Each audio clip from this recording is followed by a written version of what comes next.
प्रिय दोस्तों, नमस्कार। डर के आगे जीत होनी ही है। ये तो आपने सुना होगा शायद, पता नहीं किस चीज में है।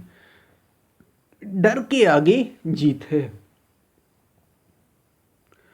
जो जिसने डर को जीत लिया उसने सब कुछ जीत लिया है। भय जिसको हम कहते हैं, तो ये डर क्या है और इसके आगे जीत कैसे है, इसी पर हम वीडियो में बात करेंगे। उससे पहले अगर आप चैनल पर नए आए हो तो सब्सक्राइब भी करें। वीडियो को पूरा सुनेंगे तो अधिक से अधिक लाभ ले पाएंगे।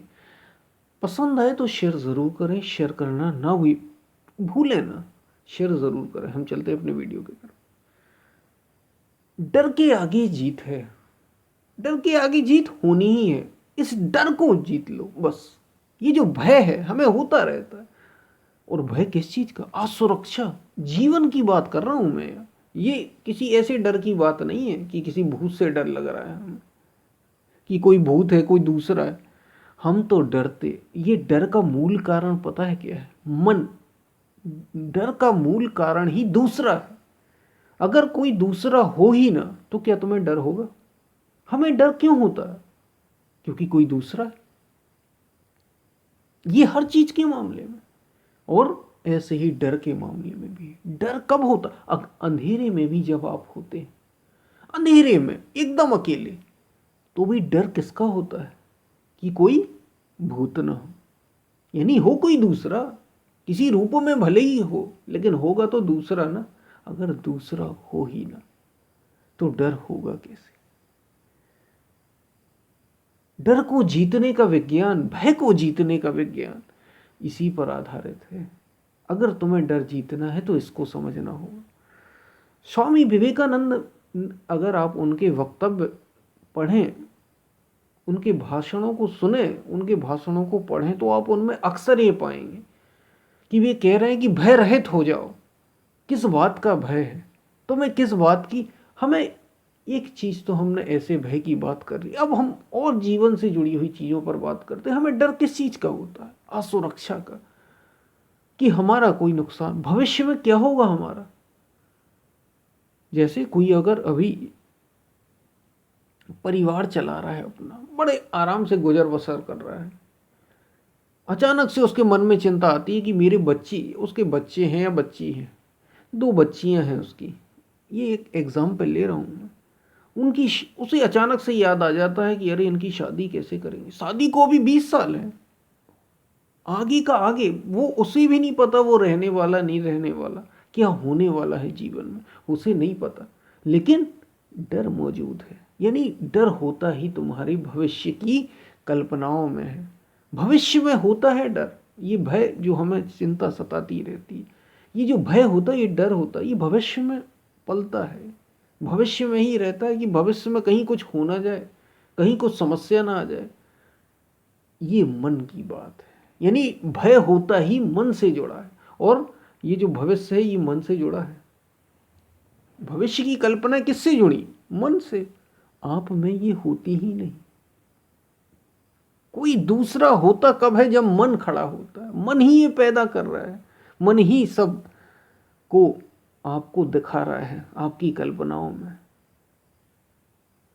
तो अगर ये इसी से भय है, इसी से भय, और अगर तुम भय से मुक्त होना चाहते हो, भय को दूर करना चाहते हो, तो अपनी की ओर लौटो। अपनी की ओर लौटो मतलब आत्म तत्व, जिसको हमने कहा ना, मन से असंग हो जाओ, मन के पार हो जाओ, अपने तक आ जाओ, आत्म तत्व को जान लो। सारी बातें कुल मिलाकर एक है। ये भय को जीतना हो जाएगा।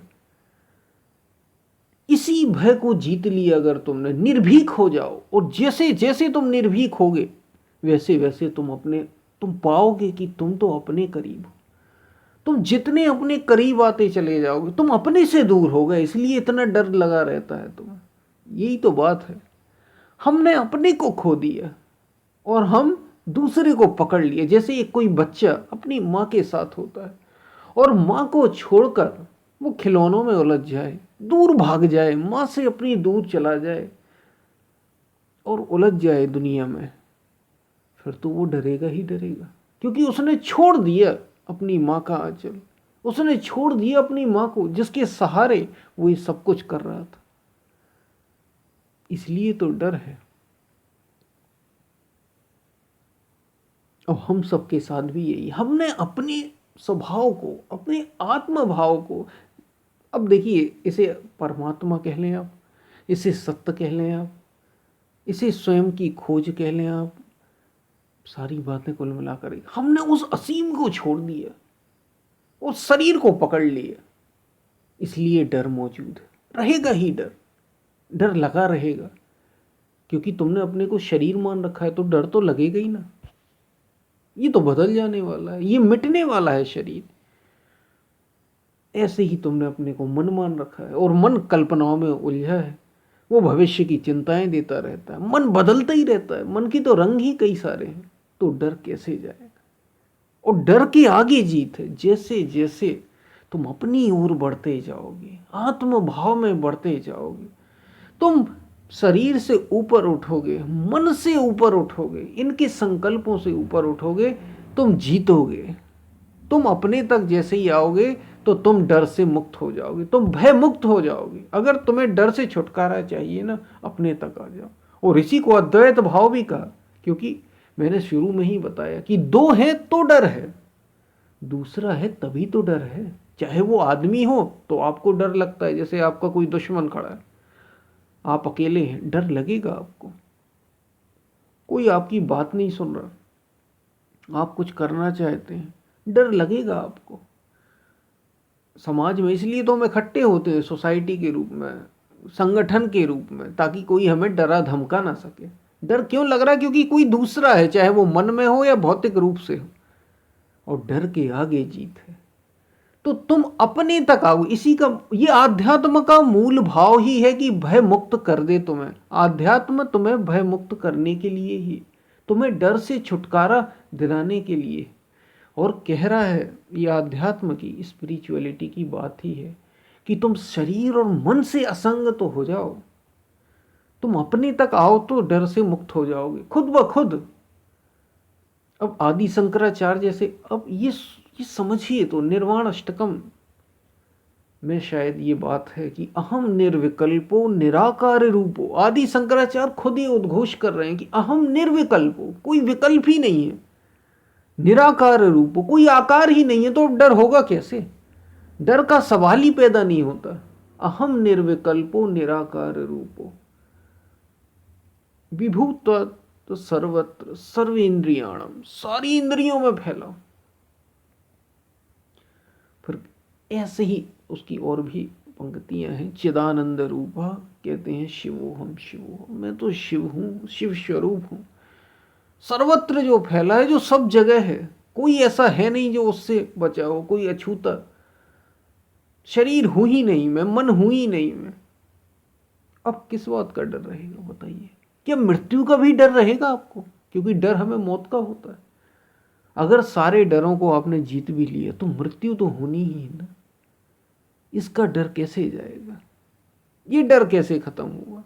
ये डर भी जाएगा अगर तुम अपने तक आ जाओ, अगर तुम स्वयं में स्थित हो जाओ, तुम अपने को अद्वैत स्थिति में स्थापित कर लो तो। और गीता, सारा अध्यात्म इसी के लिए है। सारे डरों को छुटकारा मिल जाता है, सारे डरों से छुटकारा, छुट्टी हो जाती है सारे डरों की। और डर, अगर आपने डर को जीत लिया, भय मुक्त हो गए आप, तो सब जीत लिया। डर के आगे ही जीत होनी है। माया ही ये है जो सारी माया, सारा संसार, यही डर फैला हुआ है। ये भय से भरी है। मन ही तो डर का कारण है, और मन से ये सारा संसार बना हुआ है। यही तो, प्रकृति में ही भय है, परमात्मा में कोई भय नहीं, सत्य में कोई भय नहीं। इसलिए अगर तुम डर के पार चले गए स्वभाव, तो ये सिद्ध करता है स्वाभाविक रूप से कि तुम आत्मा तक पहुंच गए, तुम सत्य तक पहुंच गए। ये तय हो गया। अगर तुमने डर को पार कर लिया तो तुम्हारी जीत निश्चित है। और जीत का अर्थ क्या? तुम पूर्ण हो गए। जीत का अर्थ क्या? तुमने सत्य को पा लिया। इसलिए डर के आगे जीत होनी है, डर के आगे ही जीत होनी है, उससे पहले नहीं। इसलिए भय मुक्त हो, भय मुक्त। तुम जितना ज्यादा निडर होते चले जाओगे जीवन में, समस्याओं से, जीवन में उठने वाली आने वाली समस्याओं से, वे मन की हो या शारीरिक रूप से हो, भौतिक रूप से जगत में हो, या मन की कल्पनाओं में हो, भीतर ही भीतर हो, इन सब से जितने ज्यादा तुम निर्भीक होते चले जाओगे, तुम डर से मुक्त होते चले जाओगे, और तुम उतने ज्यादा आत्मा के, अपने स्वरूप के करीब होते चले जाओगे। इसलिए डर के आगे जीत है। तो भय मुक्त हो जाओ, अपने को भय मुक्त। और जो जितना ज्यादा निर्भीक होगा उसके अंदर उतना अधिक आत्मभाव होता चला जाएगा। और अक्सर देखा गया जो आध्यात्मिक होते हैं वे ज्यादा घबराते हैं, वे ज्यादा डरते हैं, जबकि उन्हें तो निडर होना चाहिए। डर होता ही चिंता के साथ है। किसके साथ होता है डर? चिंता। जैसे चिंता है कि आगे कुछ उसका बन जाएगा, आगे कुछ बिगड़ जाएगा, आगे कोई समस्या खड़ी हो जाएगी, अरे मेरा क्या होगा, मेरे बाद मेरों का क्या होगा, जो मेरे अपने हैं।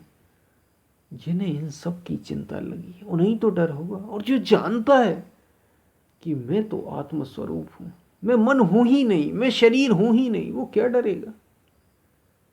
और जो डरेगा नहीं, ये तय है कि वो आत्मभाव में स्थित हो ही जाएगा। अगर वो निडर होता चला गया, होता चला गया, भीतर ही भीतर, भीतर ही भीतर, केवल बाहर की चीजों में निडर नहीं होना, किसी से लड़ना झगड़ना नहीं है आपको, क्योंकि किसी को डराना भी डर का एक लक्षण। याद रखना, ये और एक बड़ा बड़ा अच्छा सूत्र है, बड़ी अच्छी जानकारी है, और ये सिद्धांत है प्रकृति का। जो जितना डरा हुआ होगा वो दूसरे को उतना अधिक डराएगा। वो पहले से जो डरा है, जो पहले से घबराया हुआ है, जो खुद भयभीत है, वही दूसरे को डराएगा। जो निडर होगा, ये पहचान है, ये पहचान है निर्भीक की। इसलिए कहा जो जो वास्तविक महापुरुष होते हैं, भय काहू को देत नहीं। वो किसी को भय नहीं देते, किसी को डराते नहीं, क्योंकि वो खुद निर्भीक है। जो डरे हुए हैं वही दूसरे को दबाना चाहते हैं कि ये कहीं कुछ बोलना दे, कहीं कुछ करना दे। जो स्वयं डरे हुए हैं वे दूसरे को डराते हैं। जो स्वयं निर्भीक है, निडर है, उसके लिए तो दूसरा कोई है ही नहीं। वो क्यों डरेगा, क्यों डराएगा किसी को।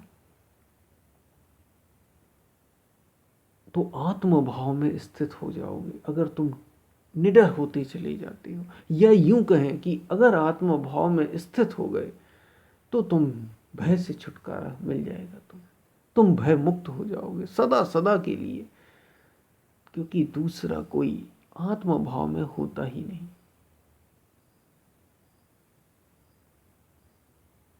तो डर को अगर जीत लिया तो जग जीत लिया। ये आपके भीतर ही है, किसी दूसरे से नहीं, आपकी अपनी कल्पनाओं, आपके अपने मन से, इस संसार से, ये प्रकृति का जो भय है, इसी से पार पाना है। यही डर है, यही भय है, इससे जो पार पा गया, अगर इससे पार पाना है तो आत्मा की ओर आना होगा, स्वयं की ओर आना होगा, सत्य की ओर आना होगा, मन से परे होना होगा। तो याद रखिए, डर के आगे, भय के आगे ही जीत होनी है। निर्भय होने में ही आत्मभाव है, निर्भय होने में ही तुम्हारा सच्चा स्वरूप है। हम फिर मिलते हैं, तब तक के लिए धन्यवाद।